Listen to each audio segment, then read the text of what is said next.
In this vlog, there is a chance for me to be misunderstood, maybe even attacked for my views here. It's about competition, tournaments. Tournaments are a great place to test your skill against someone else. I'm a Taekwondo instructor, and during my training, I went to my fair share of tournaments. And to put my to think of another situation, maybe you are a high rank in your class, but there are no other high ranks to challenge you. So in order to test your true skill, you have to go to a tournament. Or you are tired of fighting the same people of the same rank as you because you know how they work. You fought them so many times, you already know how they work. So you go to a tournament to test your skill against someone you've never ever met before. That's the greatest benefit of going to a competition. And there's nothing wrong with that. What I don't favor about tournaments is winning is great. Winning first place is awesome. There's no doubt about it. It's awesome. You win first place, it's a boost of self-esteem. You feel good. And let's say you continue winning. Continue. Gold, first place. Gold, first place. All of your events. In Taekwondo, there's your regional tournament. You win your regional tournament in your division. Then, of course, regionals qualifies you for nationals. You fight in the national level tournament. And then you get even more recognition. Then, the highest level of tournament in the world of Taekwondo is the Olympics. You spar and fight in the Taekwondo Olympics. And like I said, it feels great to win. Now, what is it that I don't like? There are some fighters who become self-absorbed, closed-minded. Their ego grows their head big to where they can't fit through a doorway.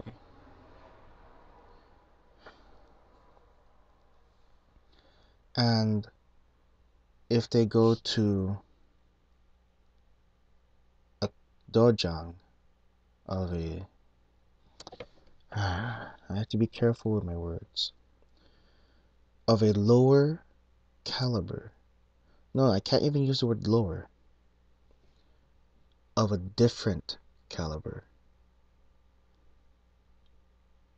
that they feel is not up to their level or their standard. They come in and they just, disgrace isn't the word, they degrade.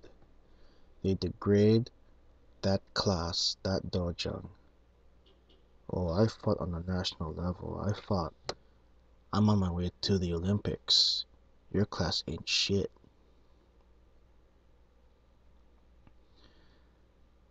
And I don't want myself, and especially none of my students, to become that way.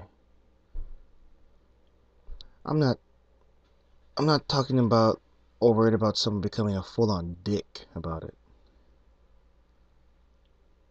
But I see some signs in some of my students. Some. That they have such a high level that they don't even have to come to class. Or they're at such a high level they're not willing to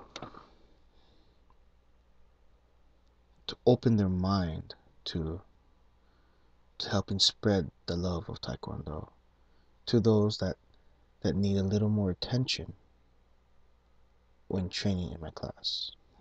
I hope I'm making good sense here. Like I said, my views here could be misunderstood, and maybe even someone will feel the need to attack me because of those views. Not physically, just by words. And I would like to prevent that, or not so much prevent that. I just want to be very, very clear about what my views are and where they're coming from. So back to the closed-mindedness. Let's talk about that. You're winning, maybe you even have some losses, and you're going through this national tournament. Your ego closes your mind. You're closed-minded to and limited to. That's a good word. You're limited to your own world, where there is another world out there. All you see is the Big Dipper, but you don't even take notice of the Little Dipper. Do you understand what I'm saying? Do you get my drift? There's always something outside of your bubble, outside of your world.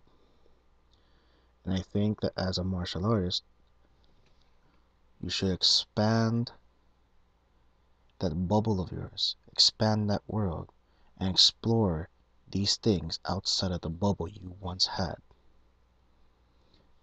The classic Zen example about a teacup and I believe it was a sword master. The prospective student would always question the sword master on anything he said. I learned from this teacher that this technique is better than what you're saying. I learned from this teacher that this technique is better. That technique is better. So a little frazzled, the sword master puts an empty teacup in front of this prospective student and starts pouring tea. Eventually the cup overflows, but the master keeps pouring. The student doesn't wait. The student just waits until he can't take it anymore and says, Master, master, the teacup is full. You can't put any more in it. Master puts down the tea kettle and says, exactly. How am I supposed to pour my knowledge into your brain when your teacup is already full? So the student did not come in with an empty teacup. Instead, he just kept questioning the master and didn't even take in what the master was saying when he was actually trying to teach the student.